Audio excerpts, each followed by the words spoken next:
وما علينا إلا البلاغ المبين. ہماری ذمہ داری تو بس صاف صاف پیغام پہنچا دینا ہے. صدق اللہ العلی العظیم. معزز سامعین کرام، السلام علیکم ورحمۃ اللہ وبرکاتہ. آپ کے پسندیدہ علمی و ثقافتی چینل سچا پیغام کے دینی تعلیماتی پروگرام میں آپ کا استقبال ہے. سامعین کرام، آج دینی مسائل کی کلاس میں سجدہ سہو کے مسائل بیان کیے جائیں گے. جیسا کہ پچھلی کلاس میں عرض کیا گیا تھا کہ سجدہ سہو کے اصول سمجھنے کے لیے نماز کے فرائض و واجبات کا پہلے سمجھ لینا ضروری ہے. اس لیے نماز کے فرائض اور واجبات تفصیل کے ساتھ بیان کر دیے گئے. اب سجدہ سہو کے اصول یعنی سجدہ سہو کے اصل پرنسپلز بیان کیے جا رہے ہیں، جن کو اچھی طرح سننے اور سمجھنے اور یاد رکھنے سے آپ فیصلہ کر سکتے ہیں کہ کن غلطیوں سے سجدہ سہو واجب ہوتا ہے. ان اصول میں سے پہلی چیز ہے نماز کے فرائض میں سے کسی فرض کو بھول کر اس کے اصل مقام سے پہلے ادا کر دینا. جیسے قرات پہلے ہے، اس کے بعد رکوع ہے، کسی نے رکوع پہلے کر دیا، رکوع کے بعد قرات کر رہا ہے، رکوع کے فرض کو قرات کے فرض سے پہلے ادا کر دیا، اب اس پر سجدہ سہو واجب. دوسرا اصول ہے نماز کے فرائض میں سے کسی فرض کو اس کے مقام سے پیچھے کر دینا. جیسے قرات کے بعد رکوع کرنے کی بجائے سجدے میں چلا گیا، سجدے پہلے کر رہا ہے، اس کے بعد رکوع کر رہا ہے، سجدے کا جو نمبر ہے تیسرا اس کو دوسرے نمبر پر رکھ رہا ہے، اس پر سجدہ سہو واجب.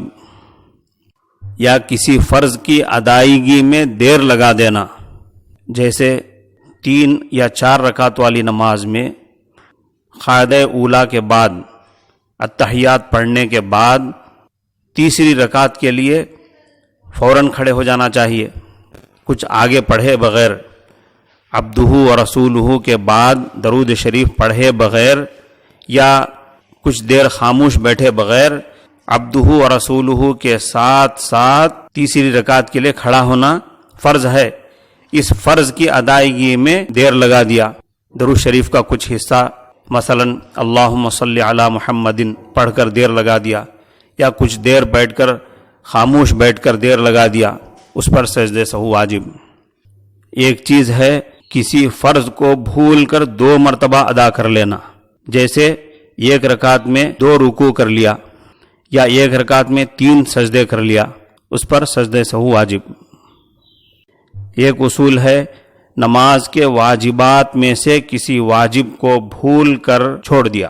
نماز کے واجبات میں سے کسی واجب کو بھول کر چھوڑ دینا، جیسے 3 یا 4 رکعت والی نماز میں قاعدہ اولا ترک کر دینا، 3 یا 4 رکعت والی نماز میں پہلی بیٹھک چھوڑ دیا، یا قاعدہ اولا میں تشہد چھوڑ دیا، یعنی دوسری رکعت میں بیٹھے بغیر تیسری رکعت کے لیے کھڑا ہو گیا.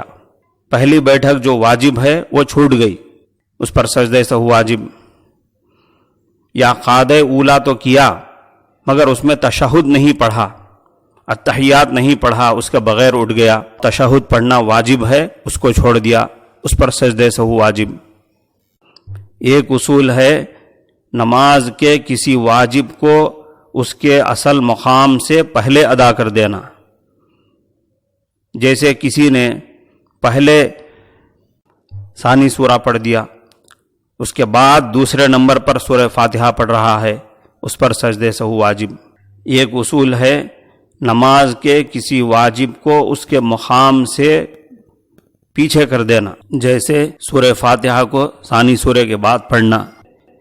ایک اصول ہے کسی واجب کی ادائیگی میں 1 رکن کے برابر دیر کر دینا، جیسے قاعدے میں پہلے بھول کر قرات کیا اس کے بعد التحیات پڑھ رہا ہے۔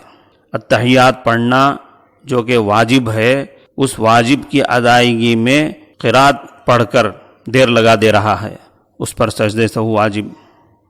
یہ ایک اصول ہے کسی واجب کو بھول کر 2 مرتبہ ادا کر لینا، جیسے دعائے قنوت 2 مرتبہ پڑھ لینا۔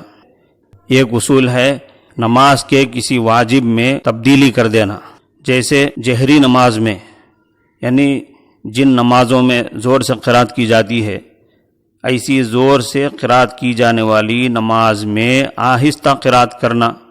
امام نے مغرب کی نماز میں مثلا آہستہ قرات کر دیا، یا سری نمازوں میں، یعنی جن نمازوں میں قرات آہستہ کی جاتی ہے جیسے ظہر عصر، تو ایسی نماز میں امام نے بھول کر زور سے قرات کر لیا، اس پر سجدہ سہو واجب۔ ان اصول کو اچھی طرح سمجھنا اور یاد رکھنا ضروری ہے۔